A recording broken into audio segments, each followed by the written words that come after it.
కొడుకు పుట్టాలని శాలిని 4 ఆడపిల్లల్ని కనేసింది. ప్రతిసారీ కొడుకే పుడతాడని ఆశపడేది. కాని ఇప్పటివరకు తన కోరిక నెరవేరలేదు.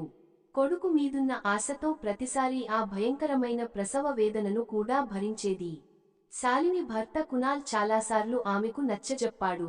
మనకి 4 ఆడపిల్లలు ఉన్నారు కదా, వాళ్ళు అబ్బాయిలతో సమానమే. నాకు ఈ విషయంలో ఎలాంటి తేడా కనిపించడం లేదు.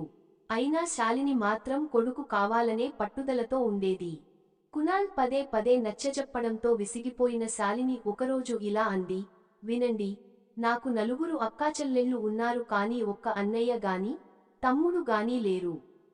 మేం 5గురం అక్కాచెల్లెళ్ల కోసం మా అమ్మానాన్న వాళ్ల జీవితాన్ని పూర్తిగా త్యాగం చేశారు. తనువు, మనసు, ధనం అన్నీ మామీదే పెట్టారు.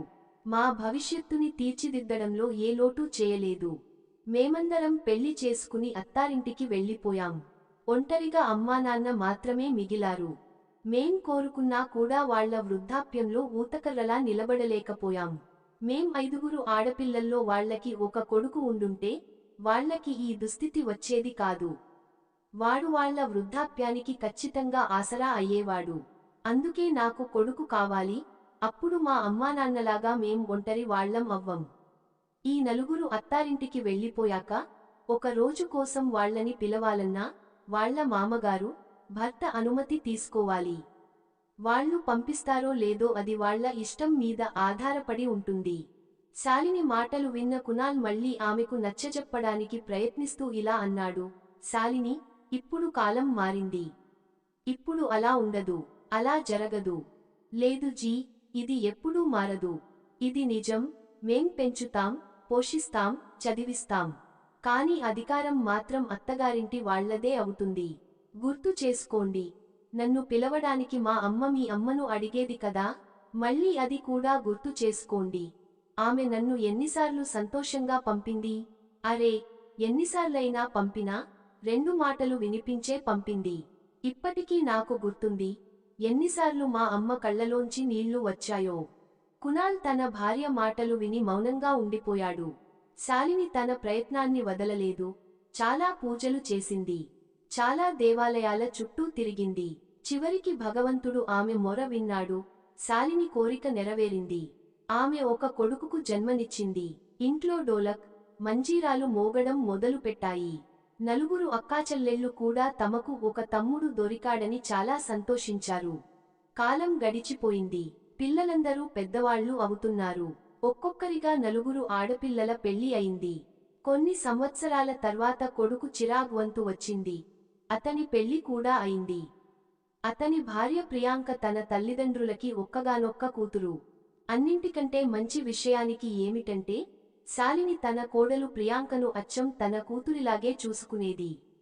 ఆమెను చాలా ప్రేమించేది. కాలం గడిచిపోతూ ఉంది. ఒకరోజు ప్రియాంక తల్లికి ఒంట్లో బాగా లేకపోయింది. డాక్టర్ ఆమెకు 1 నెల బెడ్ రెస్ట్ చేయమని సలహా ఇచ్చాడు.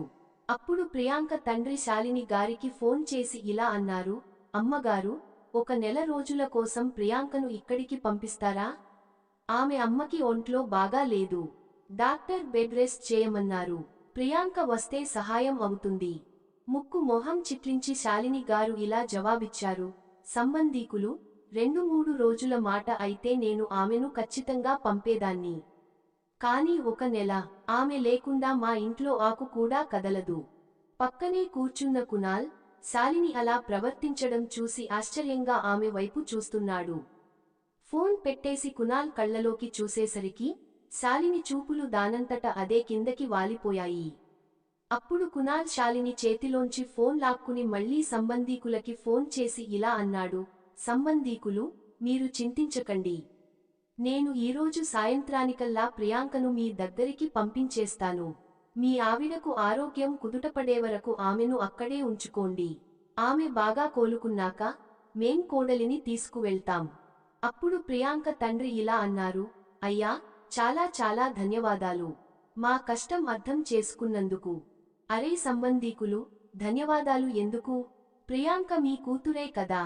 కునాల్ గారు ఫోన్ పెట్టి కోపంగా శాలినితో ఇలా అన్నారు, నువ్వు కూడా అదే తప్పు చేస్తున్నావు శాలిని, వేరే వాళ్ళు చేసేది నీ తల్లిదండ్రుల కష్టాన్ని చూసి నువ్వు ఇలాంటి తప్పు అస్సలు చేయవని అనుకున్నాను. కాని నువ్వు కూడా కొడుకు తల్లివనే, అత్తవనే భావనను ప్రియాంక తండ్రికి కలిగించావు. నీ నుండి నేను ఇది అస్సలు ఊహించలేదు శాలిని. నువ్వు, సరే అయ్యా మీరు చింతపడకండి. నేను ఈరోజే ప్రియాంకను పంపించేస్తాను అని చెప్పి ఉండుంటే బాగుండేది. సరే, ఇక ముందు ఈ విషయాన్ని గుర్తుంచుకో. ప్రియాంక వాళ్ళ కూతురు. వాళ్ళ కష్టసుఖాల్లో ఆమె సహాయపడకపోతే ఇంకెవరు సహాయపడతారు? అవసరమైతే వాళ్ళ సహాయం కోసం నేను మా కొడుకును కూడా పంపిస్తాను. తన భర్త మాటలు విన్న శాలిని గారికి తన తప్పు తెలిసి వచ్చింది. ఆమె కళ్ళు దించుకుని తన భర్తకి క్షమాపణ చెప్పింది. ఇక ముందు అలాంటి తప్పు ఎప్పటికీ చేయనని.